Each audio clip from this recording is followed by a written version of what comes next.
जो है चले। और उसके बाद पुनः मंथन हुआ। ऐरावत नाम का हाथी आया। देवराज बोला मैं लेगा। दैत्यराज रखवाली बोले हम लेंगे।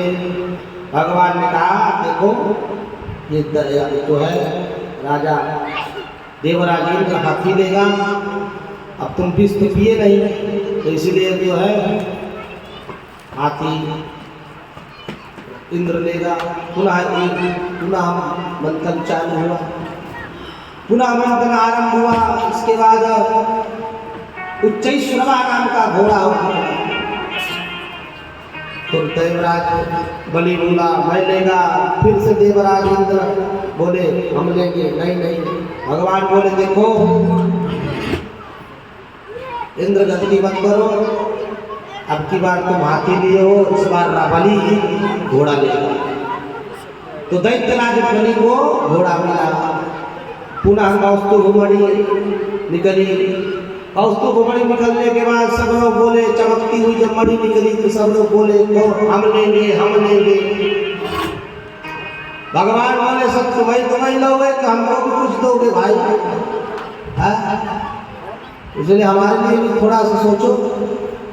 अच्छा भगवान आप ही लीजिए। तो कौस्तुभमणि भगवान अपने गले में धारण किया। इस तरह से आगे पुनः मंथन हुआ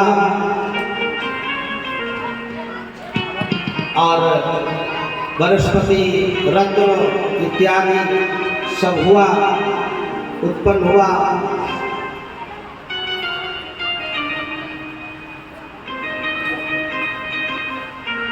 और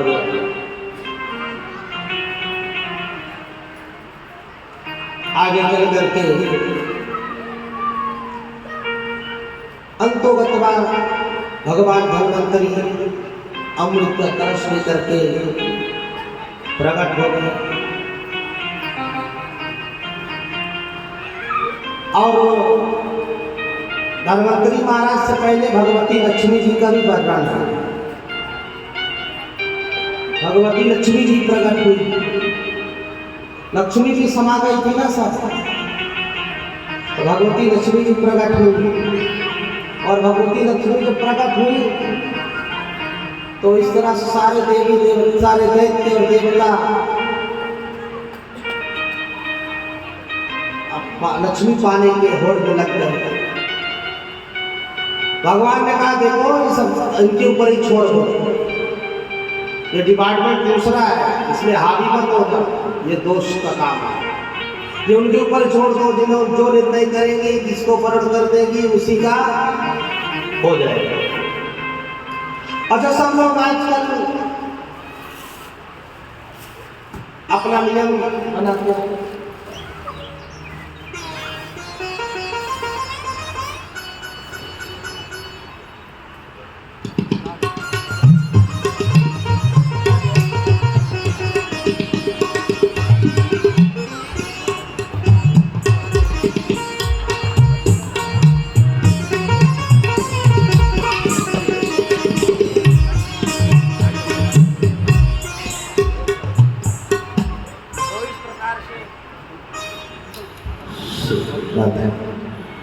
इस प्रकार से सब लोग अपना वर्षगांठ मनाते हैं। वर्षगांठ मनाने का तात्पर्य है कोई 10 साल का मनाता है, कोई 25वें साल में मनाता है, कोई 50वें वर्ष में मनाता है। पहले जुबली, सिल्वर जुबली, फिर गोल्डन जुबली, क्या क्या मनाते हैं। एक बार ऐसे ही सोच करके माता लक्ष्मी ने कहा देखो प्रभु हम लोगों को भी वर्षगांठ मने, हम लोगों का भी उत्सव मने, ऐसा आप कुछ लीला करिए। और उस लीला में भगवान ने कहा जी मैं देवी आपके अगर मन है उसी प्रकार से हम करेंगे, परंतु आपको पुनः अवतार लेना पड़ेगा। तो बोले क्या करना होगा? प्रभु बोले आप अपने पिता समुद्र के शरण जाओ, समुद्र को पिता बनाओ और वही से प्रकट हो जाओ। और प्रकट हो जाने का मतलब ये है कि सारे देवता लोग संपत्ति और यश वैभव सब समुद्र में चला गया। इसलिए आप भी प्रकट। इसलिए जब भगवती प्रकट हुई तो सारे देवता लोग एक लाइन में बैठ गए, दैत्य लोग एक लाइन में बैठ गए, और जो भी संत महात्मा थे चलो अपने अभी नंबर आ जाए माता लक्ष्मी का प्रभाव देख करके। तो माता एक तरफ चल दिए दैत्यों को। पहले सर्वप्रथम माता ने जो माला दिया वो माला ऋषियों की तरफ से शुरू किया। ऋषियों में सबसे आगे तमक करके बैठे थे दुर्वासा मुनि। सबसे आगे दुर्वासा मुनि तमक करके बैठे थे चमुचा काट के।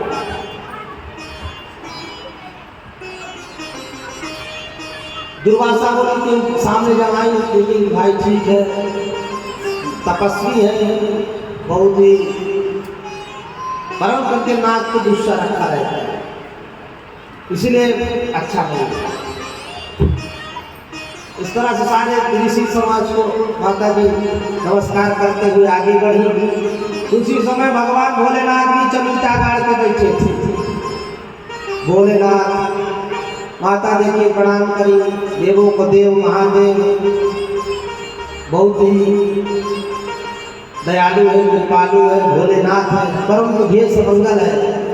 महाराज माता नमस्कार करके आगे चली, सारे देवता को नमस्कार करके आगे चली। दैत्य लोग अपना जो है मुँह मार के रह गए। भगवान नारायण के राम बैठ करके खड़े बैठे थे अपना। भोलेनाथ पर ध्यान किया, भोलेनाथ क्या हो गया देवी जी तुम्हारे को, आपके ऊपर माता देवी हार नहीं पहनाई। मैं तो सोच रहा था कि आपके ऊपर हार पहना दें। उससे भोलेनाथ कहते हैं कि देखो भगवान ये आपकी है, ये आपकी देवी है, ये तो हमारी माता है। तो हम इसलिए हम सोच रहे, हम यही सोच रहे हैं कि तो माता है आपकी है, हम तो इसे दर्शन करने के लिए बैठे थे। इस तरह से ठीक है। और भगवती जो है, भगवती रमा हार पुष्प को पुष्पमाला देती और भगवान नारायण के गले में डाल दी। बोले श्री वृंदावन बिहारी लाल की, बोले श्री लक्ष्मी नारायण भगवान की।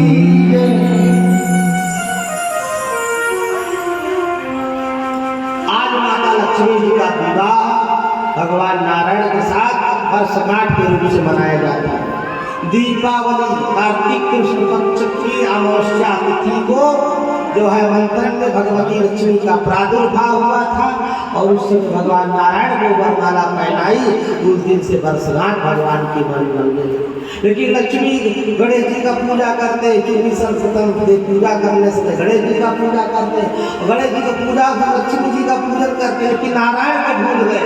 इसीलिए नारायण भगवान को भूल गए, इसीलिए लोग परेशान रहते हैं। लक्ष्मी के साथ साथ नारायण भगवान का भी पूजा करना चाहिए। गणेश लक्ष्मी प्लस नारायण तीनों जन के साथ में पूजा करना चाहिए, तो लक्ष्मी चंचला नहीं होगी और धन में विकास होगा और वृद्धि होगी। बोले लक्ष्मी नारायण भगवान की। अब इस प्रकार से समुद्र मंथन हुआ। समुद्र मंथन से महाराज धर्मवंतरी प्रकट हो गए, अमृत कलश लेकर के प्रकट हो गए। अब देवता और दानवों में लड़ाई हुई और इस तरह से 4 लोग जो है झगड़ने में अमृत के 4 लोग प्रथम गिरे। कहाँ पर? नासिक, उज्जैन, हरिद्वार और प्रयागराज। इसलिए वहाँ 4 वेद मरने से कुंभ, यानी कि कुंभ से जो अमृत कुंभ से जो अमृत निकला, इसलिए वहाँ पर जो है उस संक्रांति के सूर्य में स्नान करने से वहाँ पर जाकर के अनंत गुना फल मिलता है। सभी प्रकार से पाप वर्ग जो है नष्ट हो जाते हैं और भगवत धाम की प्राप्ति होती है। इसलिए जो है चारों तीर्थ में चारों जगह पर कुंभ लगता है, कुंभ मेला कुंभ पर्व लगता है, जो वहाँ पर स्नान करना चाहिए। अब इस तरह से आगे की कथा है कि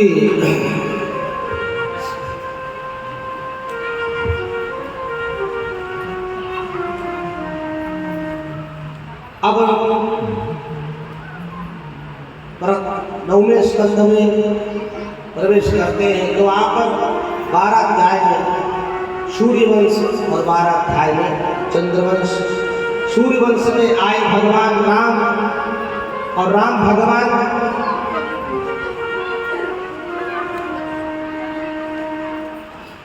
महाराज दशरथ जी के यहाँ जन्म दिए। भगवान अयोध्या धाम में आज 22 जनवरी 2024 को भगवान विराजमान हुए। परंतु ये जो हम लोग कहानी सुनाते हैं, कहानी सुनते हैं, लाखों वर्षों की पहले भगवान जो राम प्रकट हुए महाराज दशरथ जी के यहाँ,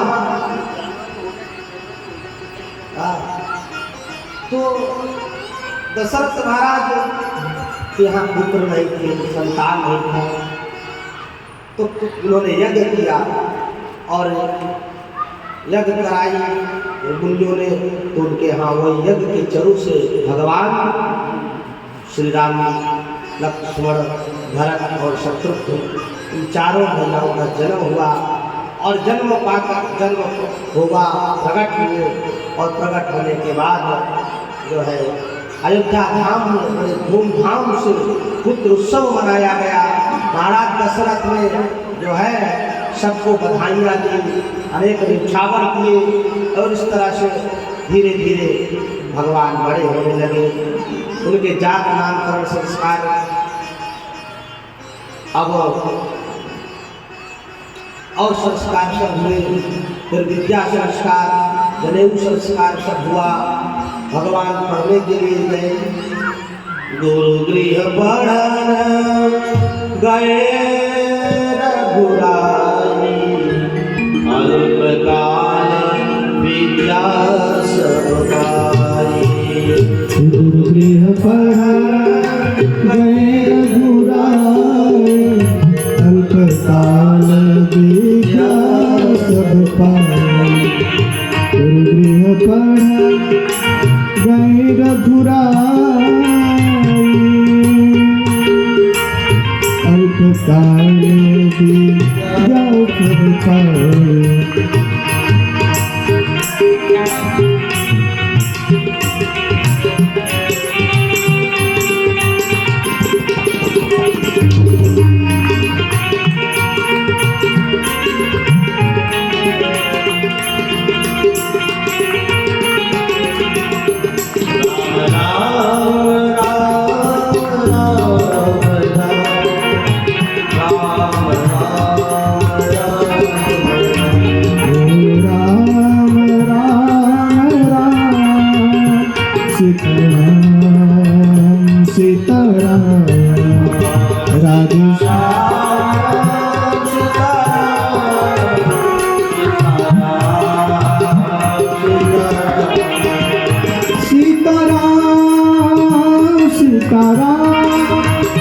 राधे श्याम राधे श्याम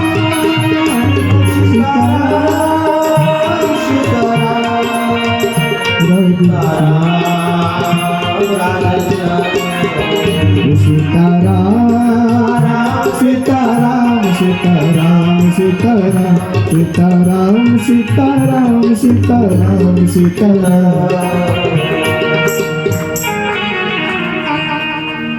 गुरु गृह पढ़न गए रघुराई, अल्पकाल विद्या सब पाई। ये आप चौपाई मंत्र है ये अपने बच्चों को आप हटाइए।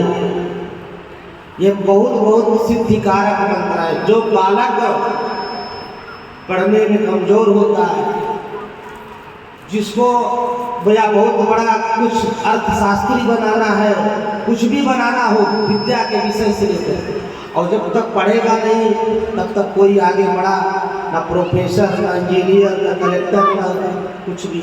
ये मंत्र आप 108 बार रोज रटाइए और कामना को लेकर के रटाइए, चाहे ना कामना करिए। वो अपने आप उतना स्तर पर पहुंच जाएगा कि आपके गांव क्षेत्र का सबका जो है नाम रोशन करेगा। ये मंत्र में बहुत शक्ति है। भगवान को विद्या तो समस्त, वो तो विद्यापति है, विद्यामूर्ति है, परंतु फिर भी वो जो लीला करने के लिए आए हैं और भगवान पढ़ने के लिए गए, और पढ़ने के लिए जब गए तो अल्पकाल थोड़े समय में सारा ज्ञान शास्त्र सब प्राप्त कर लिया, क्योंकि मेधा शक्ति उनकी बड़ी उच्च की थी। तो जो एक बार पढ़ाया तो समय याद है। इस तरह से विश्वामित्र महाराज आए कि अब हमें जो है महाराज ये निशाचर सताते हैं, यज्ञ करने नहीं देंगे। महाराज हमको दे दीजिए अपने दो पुत्र राम और लक्ष्मण। राम और लक्ष्मण भगवान को लेकर के चल दिए विश्वामित्र महाराज ने। भगवान राम ने कई बाण मारी तो ताड़का धराशायी हो गई, मिथिला पहुंच गए। भगवती सीता माता का स्वयंवर हुआ, भगवान ने जो है धनुष भंग किया, और धनुष भंग किया हमारा भगवती सीता के साथ भगवान श्री रामचंद्र जी का विवाह हुआ। और विवाह होने के पश्चात भगवती सीता के साथ भी राम लक्ष्मण राम भगवान के अलावा भी जो है भरत लक्ष्मण और शत्रुघ्न तीनों का भी जो है सुकृति मांडवी इत्यादि देवियों के साथ विवाह होकर के जो है चारों राजकुमारों का विवाह हुआ। और अयोध्या धाम बिना भगवान आए, अयोध्या धाम आकर के कुछ दिन भगवान से राज्याभिषेक की तैयारी चली।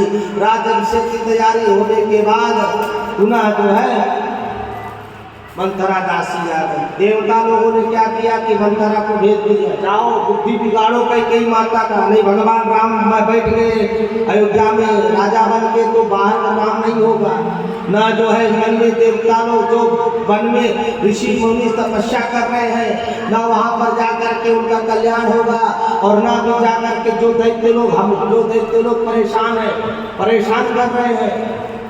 और दैत्य लोग किसको परेशान करते हैं?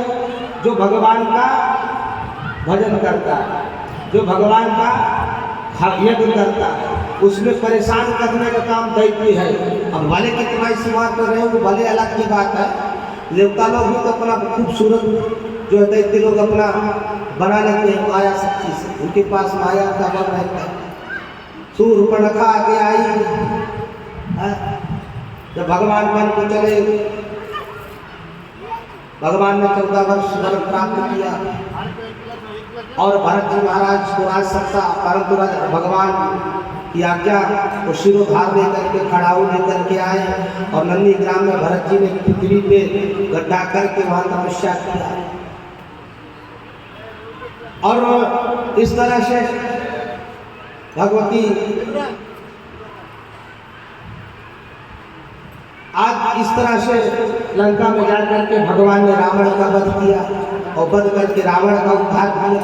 वहां से भगवती सीता के साथ भगवान पुनः अयोध्या आए। चढ़ी पुष्पक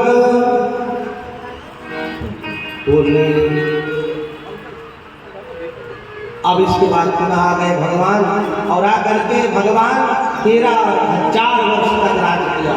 राम राज बैठे त्रैलोका, हर्षित भय गए सब सोका।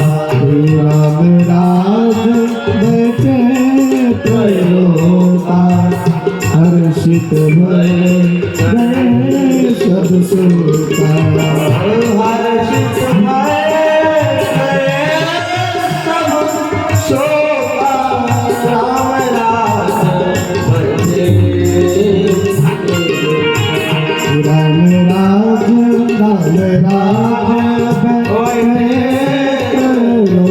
का हर्षित भय गए सब सोता।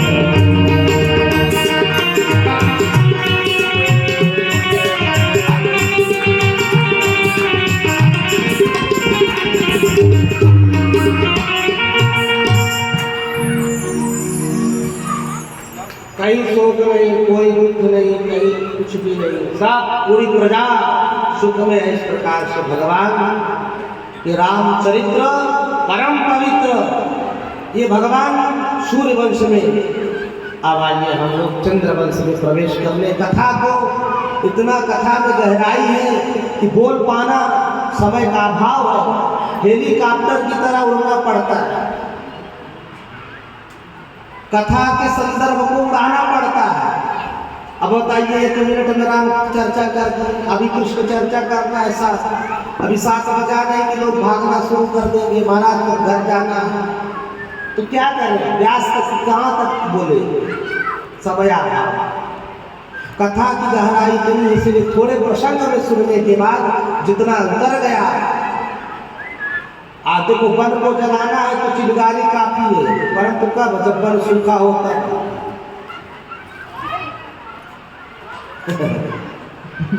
बोले राधे राधे। चलिए, सब वो भी जीव है, वो भी भगवान की बनाई हुई हस्ती है। तो इस प्रकार से चंद्र महाराज ब्रह्मा जी के पुत्र हुए, मरीचि के पुत्र हुए, अत्रि से हुए चंद्रमा के वंश में महाराज हुए। इला से पुरुरवा के पुत्र बहुत से हुए, उसमें संयाति नाम के इत्यादि से ययाति महाराज, याति के संयाति के पुत्र 5, और उसमें ययाति ज्येष्ठ ययाति के यहाँ 5 पुत्रों का जन्म हुआ। और जिसमें यदु भी दूसरे नंबर से थे, और यदु महाराज ययाति को वृद्धापन प्राप्त होने का श्राप शुक्राचार्य जी ने दे दिया।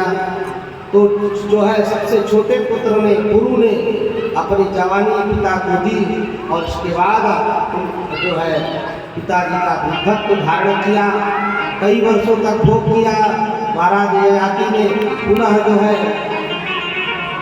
अपने इस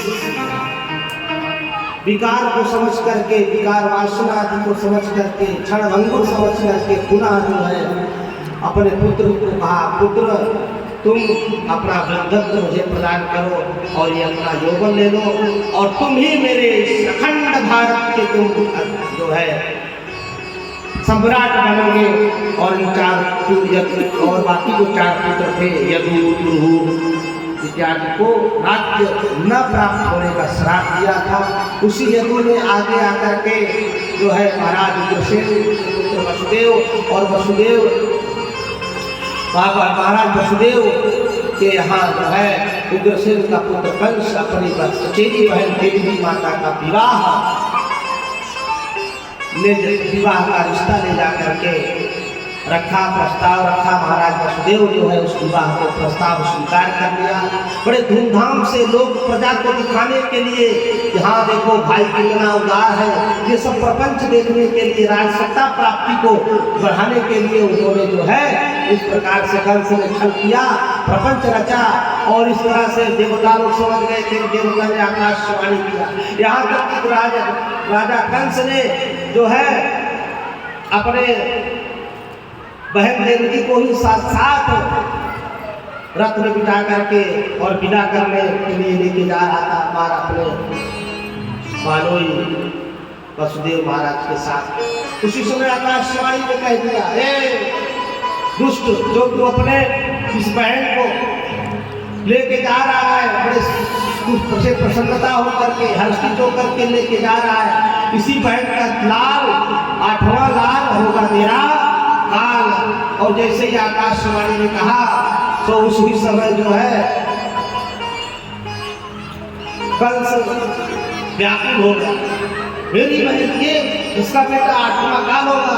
आकाशवाणी ने कहा हाँ ध्यान रख, उसी समय कहा अच्छा ठीक है, ये न रहेगी न रहेगी बांस, न बजेगी बांसुरी। और उसी समय ध्यान से निकाली तलवार और देवकी के ऊपर प्रहार करने के लिए उद्यत हुआ। परंतु उसी समय जो है वसुदेव महाराज ने पकड़ लिया।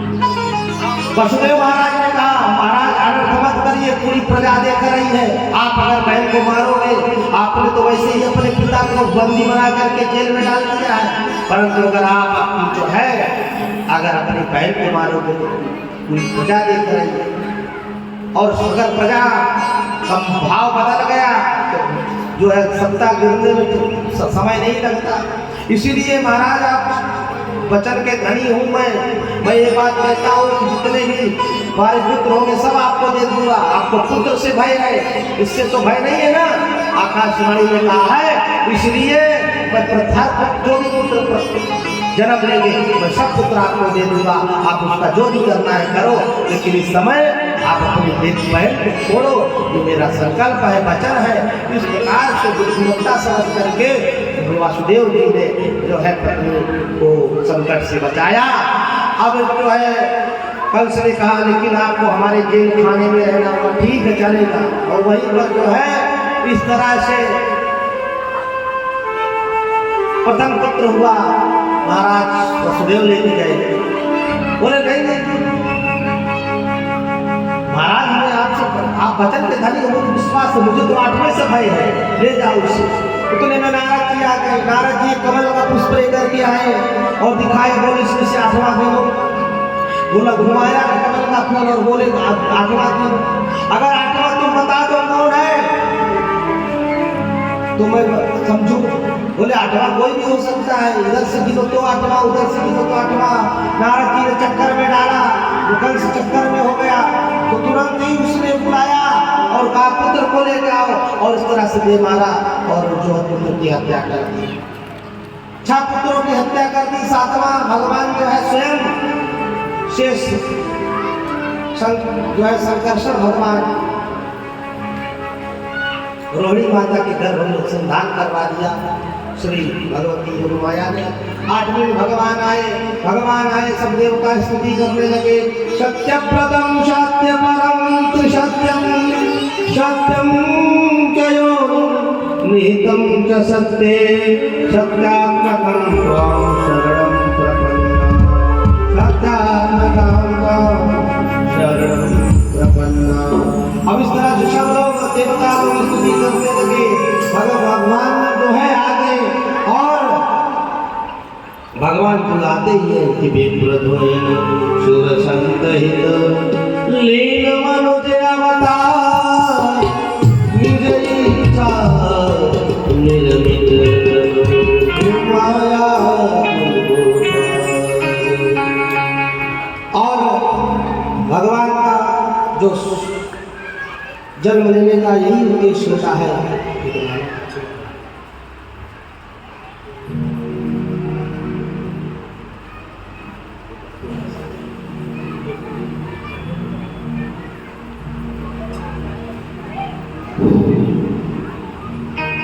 बोले वाके ज्ञान आइए भगवान प्रकट हो रहे हैं। आइए हम सब लोग थोड़ा सा भगवान का आप स्तुति कर लें। उसके बाद भगवान स्वागतम कृष्ण स्वागतम कृष्ण स्वागतम कृष्ण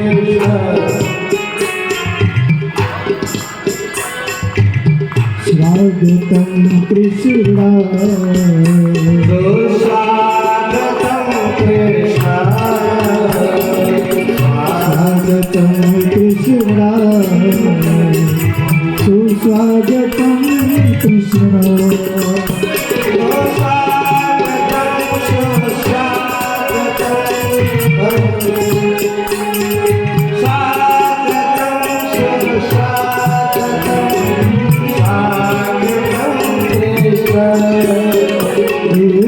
स्वागतम सुस्वागतम स्वागतम कृष्ण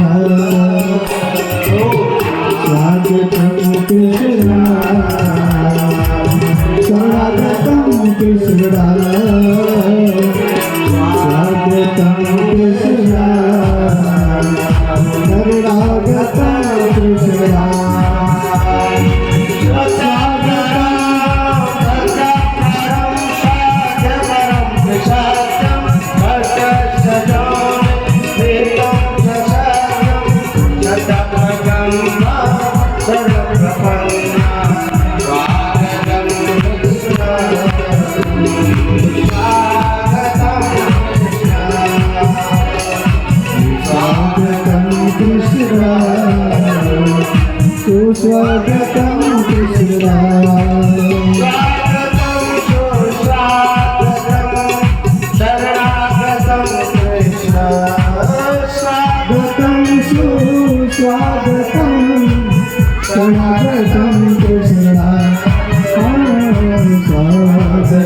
कृष्ण शरणागतम कृष्ण स्वागतम कृष्ण सुस्वागतम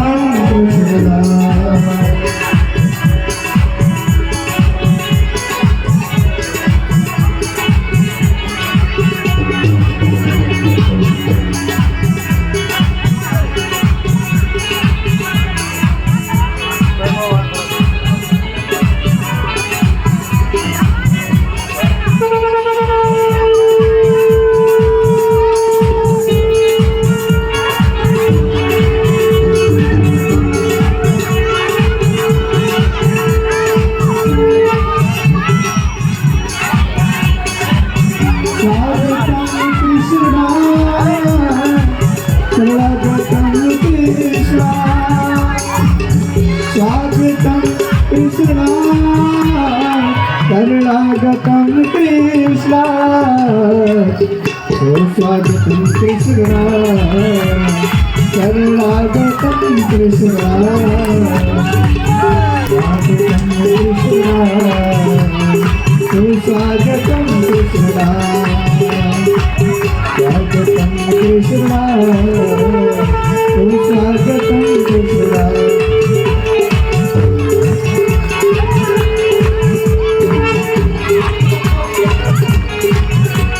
नंद के आनंद भयो जय कन्हैया लाल के नंद के आनंद भयो जय कन्हैया लाल के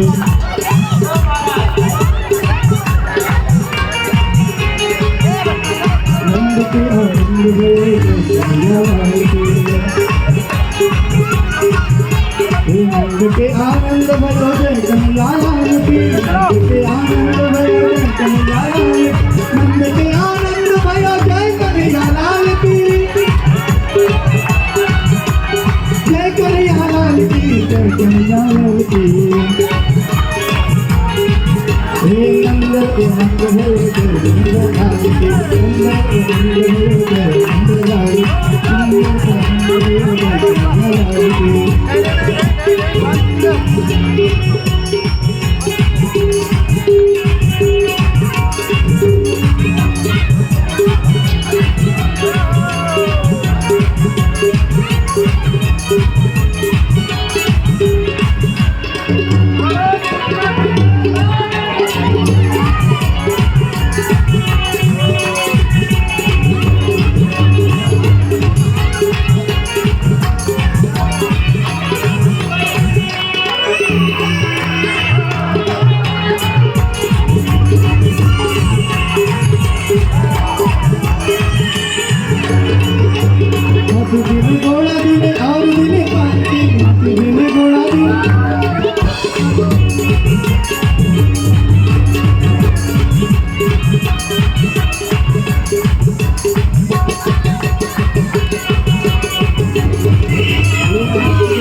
जल में है कृष्ण कन्हैया,